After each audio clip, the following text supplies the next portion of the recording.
नमस्कार भावांनो, आज पुन्हा एकदा तुमचं स्वागत करतो आपल्या यूट्यूब चॅनलमध्ये। आज आपण पाहणार आहोत की नुकताच रिलीज झालेल्या ही अनोखी गाठ या मराठी चित्रपटाचा रिव्ह्यू। तर चला व्हिडिओला सुरुवात करूया। ही अनोखी गाठ पाहताना नकळतपणे पांघरूणची आठवण होत राहते, कारण दोन्ही चित्रपटात अशीच अवघड अनवट नात्याची गोष्ट आहे। ही अनोखी गाठ हे शब्द जरी कानावर पडले वा डोळ्यासमोर आले तरी दिग्दर्शक महेश मांजरेकर यांच्याच पांघरूण चित्रपटातील हे गाणं ओठांवर रुंजी घालू लागतं। एरवी सहजी एकत्र आले नसते असे दोन जीव एका नात्यात बांधले जातात, तेव्हा त्या नात्याचं काय होतं ते हळूहळू खुलत जातं का? तो दोघांना एकत्र आणणारा नेमका क्षण कुठला? त्या नात्यात एकाचा आनंद आणि दुसऱ्याची फरफट असेल तर प्रेमाची गोष्ट किती सारखी वाटली तरी प्रत्येक वेळी समोर येताना ती नवा काहीतरी पैलू घेऊन येते। त्यामुळे नव्या काळातील तरुणाईची अशा नात्यातील भूमिका काय असेल याची उत्सुकता ही अनोखी गाठ बाबत होती। तुलनेने काळ नवा आहे, निर्णयाचं स्वातंत्र्यही आहे, त्यामुळे असेल बहुधा, पण ही गोष्ट मांजरेकरांच्या आधीच्या चित्रपटापेक्षा बरीच सोपी आणि सुटसुटीत वाटते। ही अनोखी गाठ पाहताना नकळतपणे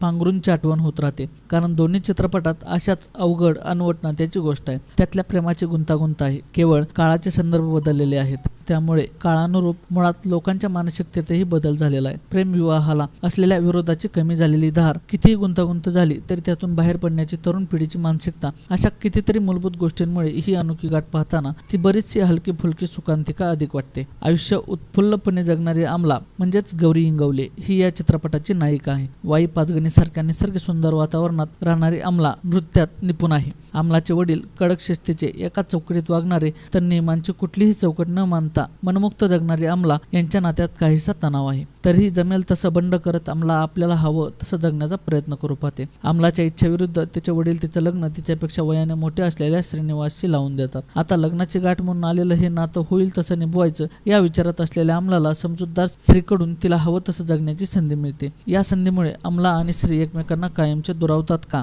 आमलाच्या वडिलांचं काय होतं? आमलाला अपेक्षित असा जोडीदार मिळतो का? या सगळ्या प्रश्नांच्या उत्तरातून या अनोख्या नात्याची गोष्ट खुलवत नेण्याचा प्रयत्न लेखक दिग्दर्शक महेश मांजरेकर यांनी केला आहे। या चित्रपटातील प्रेमाची गोष्ट अजिबात नवीन नाही। या चित्रपटाचं वैशिष्ट्य हे त्याच्या कथेपेक्षा त्याच्या व्यक्तिरेखांमध्येच आहे असं म्हणता येईल। आमला ही मध्यमवर्गीय कुटुंबातील आहे, तिच्यावर आई वडिलांनी केलेल्या मध्यमवर्गीय संस्कारांचा पगडाही आहे। बहिणीसारखे अभ्यासात हुशार नसेल, पण खेळात आणि कलेत निपुण आहे। कलेच्या जोरावर आपण वेगळं काहीतरी करू शकतो हा तिचा विश्वास आहे। ते करताना कुठेही आपल्या तत्वांचा, संस्कारांचा विसर आपल्याला पडणार नाही हेही ती वेळोवेळी वडिलांना समजावून सांगण्याचा प्रयत्न करते। आमलाचे वडीलही वाईट वा अतिरेकी विचारांचे नाहीत। आमलावरच्या विश्वासापेक्षा तिच्या या बंडखोर स्वभावामुळे तिचं पाऊल वाकड पडू नये ही वडिलांची भीती अधिक वरचढ ठरते आणि ते तिचा विचार न घेता निर्णय घेऊन मोकळे होतात। हे एक टोक आहे, तर श्री मुळात समजूतदार आहे, समोरच्याचं मन जपणारा, त्याचा अवकाश जपणारा, चांगलाच विचार करणारा, थोडक्यात आदर्शवादी आहे। श्रीची म्हणजे श्रेयस तळपदेची आईही तितकी समजूतदार, आमलाचं मन न सांगता अचूक जाणणारी आहे, ज्यामुळे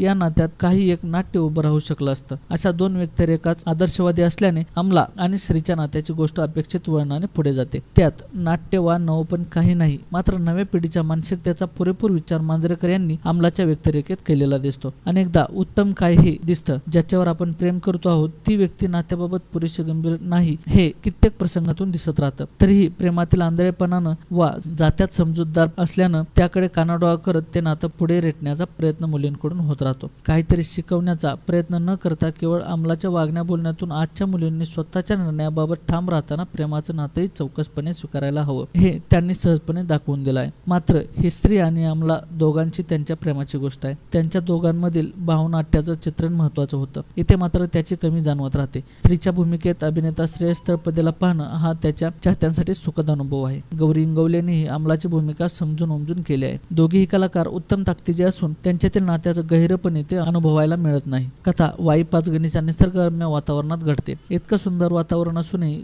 करण रावत यांच्या छायाचित्रणातून ते अधिक बोलकं होत नाही। त्या तुलनेत श्रीचं घर आणि त्या घरातले प्रसंग अधिक उठावदारपणे चित्रित झाले आहेत। भावगर्भ कथेला अनेकदा श्रवणीय गाण्यांची अर्थपूर्ण साथ अधिक उपयोगी ठरते। इथे तोही भाग तोकडा पडला आहे, त्यामुळे अतिशय सोपी आणि सुटसुटीत शोकांतिका या पलीकडे ही गाठ आपल्याला गुंतवून ठेवत नाही। ती तशी असायला हवी होती हे मात्र वाटत राहतं। या चित्रपटाचे दिग्दर्शक महेश मांजरेकर, कलाकार गौरी इंगवले, श्रेयस तळपदे, सुहास जोशी, शरद वंशे, ऋषी सक्सेना यांनी या चित्रपटामध्ये काम केलेलं आहे। तर मित्रांनो, या चित्रपटाच्या रिव्ह्यू बद्दल तुम्हाला काय वाटतं ते तुम्ही आपल्या कमेंट बॉक्समध्ये कमेंट करून सांगू शकता। व्हिडिओ आवडला असेल व्हिडिओला लाईक करा, शेअर करा। थांबूया इथेच, भेटूया पुढील व्हिडिओमध्ये।